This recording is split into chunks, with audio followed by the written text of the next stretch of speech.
కేంద్ర మంత్రులుగా నిలబెట్టినటువంటి మరి పార్టీ తెలుగుదేశం పార్టీ. అదే కాదు, స్థానిక సంస్థల్లో రిజర్వేషన్లు ఆనాడు నందమూరి తారక రామారావు గారు ఏర్పాటు చేసి ఆ రోజున మరి అనేక మందిని ఎంపీటీసీలుగా, జడ్పీటీసీలుగా, జిల్లా పరిషత్ చైర్మన్లుగా మరి ఆ రోజున కొత్త నాయకత్వానికి నాంది పలికారు. మరి ఆనాడు పెద్దలు ఎర్రనాయుడు గారు కానీ, మరి ఈరోజు వేదిక మీద ఉన్న యనమల రామకృష్ణుడు గారు కానీ, కేఈ కృష్ణమూర్తి గారు కానీ, అయ్యన్న పాత్రుడు గారు కానీ తొలితరం నాయకత్వాన్ని మనకు అందించారు. ఆ రోజున బీసీల సంక్షేమం కోసం అనేక కార్యక్రమాలు తీసుకుని పక్కా గృహ నిర్మాణం కానీ అనేక కార్యక్రమాలకి శ్రీకారం చుట్టి బడుగు బలహీన వర్గాన్ని ఆర్థికంగా, సామాజికంగా, రాజకీయంగా ముందుకు తీసుకెళ్లడం కూడా జరిగింది.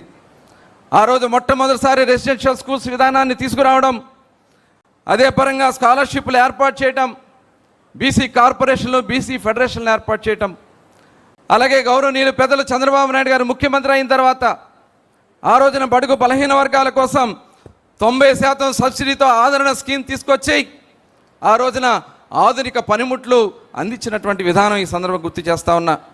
స్టడీ సర్కిల్ ఏర్పాటు చేయడం, ఆ రోజు 20% ఉన్నటువంటి బీసీ రిజర్వేషన్ 34%కి తీసుకెళ్లడం, నాయకత్వాన్ని ప్రోత్సహించడం, విదేశీ విద్యా స్కీమ్స్ కానీ, స్టడీ సర్కిల్స్ కానీ, అలాగే బీసీ సప్లాన్ని మొట్టమొదటిసారి 2014-19లో తీసుకొచ్చి దగ్గర 40,000 కోట్ల రూపాయలు ఆ రోజున బీసీల కోసం ఖర్చు పెట్టడం కూడా జరిగింది.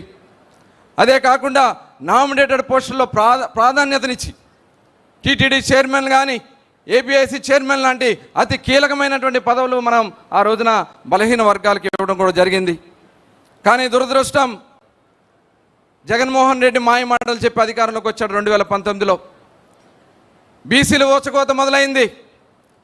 జగన్మోహన్ రెడ్డి కుటుంబమే బీసీల సమాధుల మీద నుంచి స్టార్ట్ అయిన విషయాన్ని సందర్భంగా గుర్తు చేస్తా ఉన్నా.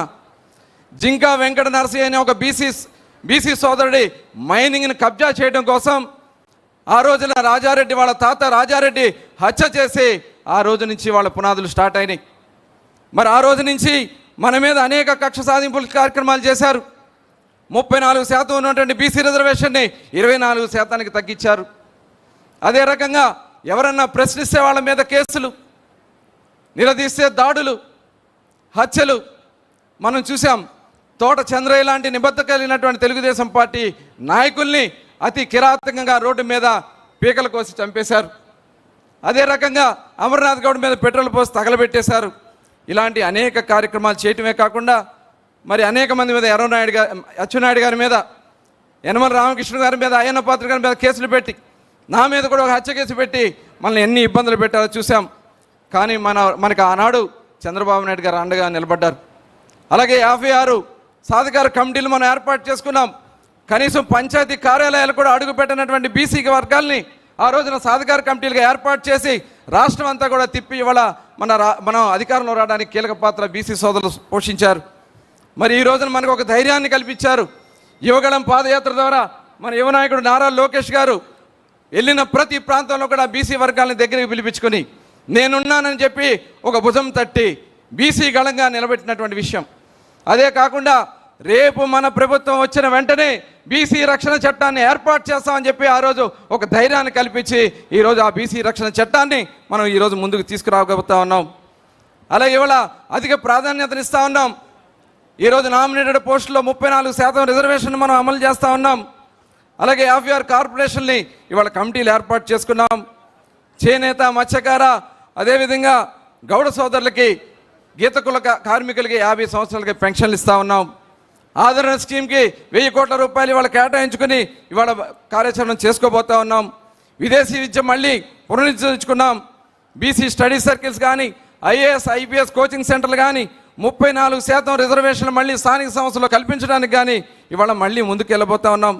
రక్షణ చట్టం ఈరోజు దాని మీద ఒక డ్రాఫ్ట్ కూడా తయారు చేసుకున్నాం. స్వర్ణకార కార్పొరేషన్ ఏర్పాటు చేసుకున్నాం. అమరావతిలో 5 ఎకరాల్లో స్టడీ సర్కిల్ ఏర్పాటు చేయడానికి కార్యాచరణ కూడా చేసుకుంటా ఉన్నాం. ఇవాళ పవర్ సబ్సిడీ కింద నాయి బ్రాహ్మణ సోదరులకి 200 యూనిట్ల వరకు సబ్సిడీ ఈరోజు ఉచితంగా అందిస్తున్నాం. అదేవిధంగా రజక సోదరులకు 200 యూనిట్లు ఉచితంగా ఇస్తూ ఉన్నాం. చేనేత కార్మికులకి 200 యూనిట్లు ఉచితంగా ఇస్తూ ఉన్నాం. మరమగ్గాలుంటే 500 యూనిట్లు ఉచితంగా ఇవ్వడానికి కార్యాచరణ చేస్తూ ఉన్నాం. అలాగే మత్స్యకార సోదరులకి ఆ రోజు జీవో నెంబర్ 217 తీసుకొచ్చి జగన్మోహన్ రెడ్డి చెరువులు కొల్లగొట్టాలని ప్రయత్నం చేస్తే మన ప్రభుత్వం వచ్చిన జీవో నెంబర్ 217ని రద్దు చేయడమే కాకుండా మత్స్యకారులకు అండగా నిలబడి ఈరోజు వేట నిషేధ సమయాన్ని 20,000 రూపాయలు చొప్పున 130,000 మందికి ఈరోజు అందిస్తూ ఉన్నాం.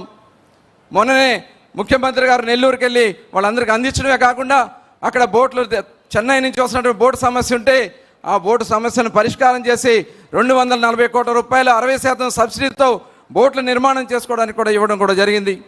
అదే కాకుండా మొన్న బ్రాందీ ఏదైతే లిక్కర్ షాప్స్లో కళ్ళు గీత కార్మికులకి 10% రిజర్వేషన్ కల్పించి దగ్గర 100 రూపాయలు వాళ్ళకి ప్రయోజనం కూరేలాగా చేయగలిగాం. వడ్డెర సోదరులకి 15% క్వారీల్లో ఈరోజు వాళ్ళకి కేటాయిస్తూ ఉన్నాం. 56 కార్పొరేషన్ నిధులను కూడా ఈరోజు మ్యాక్స్ పద్ధతి ద్వారా భవిష్యత్తులో సొసైటీలు ఏర్పాటు చేసి దాని ద్వారా వాళ్ళకి రుణాలు ఇచ్చి వాళ్ళని ఆర్థికంగా బలోపేతం చేసే కార్యక్రమాన్ని శ్రీకారం చుడతా ఉన్నాం. ఎంఎస్ఎంఈ పార్కులో భాగస్వాములు చేయబోతా ఉన్నాం.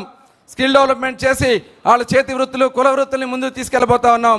పారిశ్రామిక విధానంలో కూడా భాగస్వాములు చేయబోతా ఉన్నాం. చివరిగా 2 విషయాలు చెప్పి నేను ముగిస్తాను.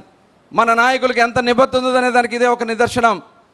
తోట చంద్రయ్య చనిపోతే ఆనాడు చంద్రబాబు నాయుడు గారు అక్కడికి వెళ్ళి పాడి మోయటమే కాదు వాళ్ళ కుమారుడికి ఉద్యోగం కూడా ఇచ్చి ఈరోజు బీసీలకి మేము ఉన్నామని చెప్పినటువంటి వ్యక్తి మన చంద్రబాబు నాయుడు గారు. అదే కాదు మన యువ నాయకుడు నారా లోకేష్ గారు మొన్న మత్స్యకార సేవలో మరి చంద్రబాబు నాయుడు గారు నెల్లూరు వెళ్ళడానికి బయలుదేరుతున్నటువంటి సమయంలో మత్స్యకార సోదరులు కొన్ని వందల పడవల్లో వచ్చి చంద్రబాబు నాయుడు గారి ఇంటి ముందు ఆయనకి అభినందనించడానికి వాళ్ళు అక్కడ నిలబడి ఉంటే మరి అక్కడి నుంచి చంద్రబాబు గారు వెళ్ళిపోయిన తర్వాత లోకేష్ గారు వాళ్ళందరినీ ఇంటికి పిలిచి కాఫీ ఇచ్చి ఎప్పుడు మీరు మా ఇంటికి వచ్చినా మా తలుపులు తెరిచే ఉండి అని చెప్పినటువంటి నాయకుడు మన యువ నాయకుడు నారా లోకేష్ గారు. ఒకటే చెప్తా ఉన్నాం, అన్ని వర్గాలకి న్యాయం జరగాలంటే, అన్ని వర్గాలకి ఈ రోజున ఈ రాష్ట్రంలో సముచిత స్థానం కలగాలంటే తెలుగుదేశం పార్టీ అధికారంలో ఉండాలి. తెలుగుదేశం పార్టీ నాయకులు అహర్నిశలు కష్టపడదాం, ఎన్ని త్యాగాలైనా చేద్దాం. రేపు ఎప్పుడు ఏ ఎన్నికలకు వచ్చినా ఈ రాష్ట్ర ప్రయోజనాల కోసం ఈ ప్రభుత్వాన్ని తెలుగుదేశం ప్రభుత్వాన్ని నిలబెట్టుకునే విధంగా మనం అందరం కూడా కృషి చేయాలని చెప్పి ఈరోజు మన నాయకుడు యువ నాయకుడు